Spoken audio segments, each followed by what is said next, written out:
excuse me, on the left over here, we have individuals who are religious fundamentalists, religious fanatics, and this is the expression, RT-PCR, real-time PCR expression of the VMAT2 gene. Over here, we have individuals.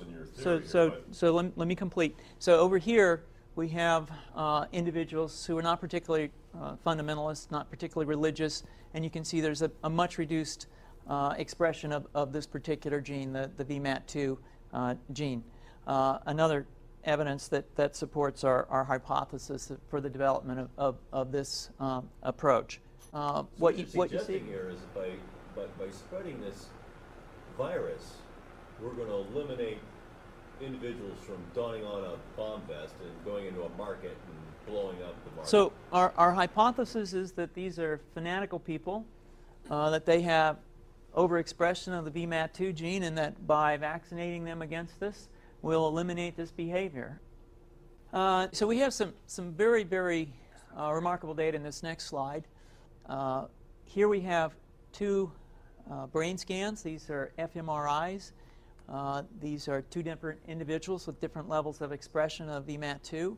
On top is an individual who's a religious fanatic, an individual, and we've repeated this numerous times, that has high levels of VMAT2.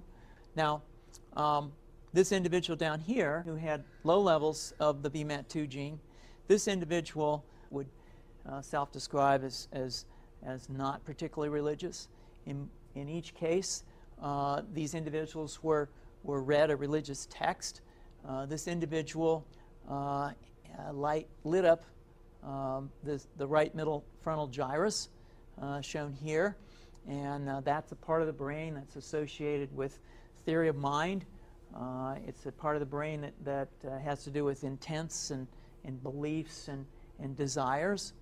In contrast, in marked contrast, here's an individual who would not particularly self-describe as religious, and when they're read a religious text, what you see is that this part of the brain called the anterior insula lights up. This is a part of the brain that's associated with disgust or displeasure on hearing something. So you're suggesting I take a CT scan with me when I'm evaluating people to determine whether I put a bullet in their head? So the data that I'm presenting here supports the concept that we're proposing, and I think that we would not propose to do CT scans or fMRIs on individuals out in the hinterlands of Afghanistan. The virus would immunize against this VMAT2 gene, and that would have the effect that you see here, which is it's essentially to turn a fanatic into a normal person. And we think that will have major effects in the Middle East. How would you suggest that this is going to be dispersed, the aerosol?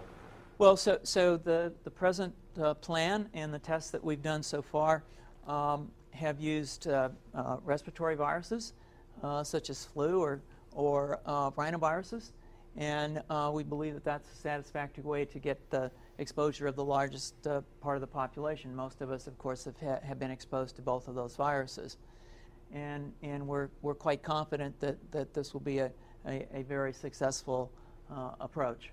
This is fascinating. What's the name of this proposal? Yeah, so the name of this project is FunVax, which is the vaccine for religious fundamentalism. And you have a proposal already? The proposal has just been submitted, and I think that the data that I have shown you today would support the development of this project, and we think it has great promise.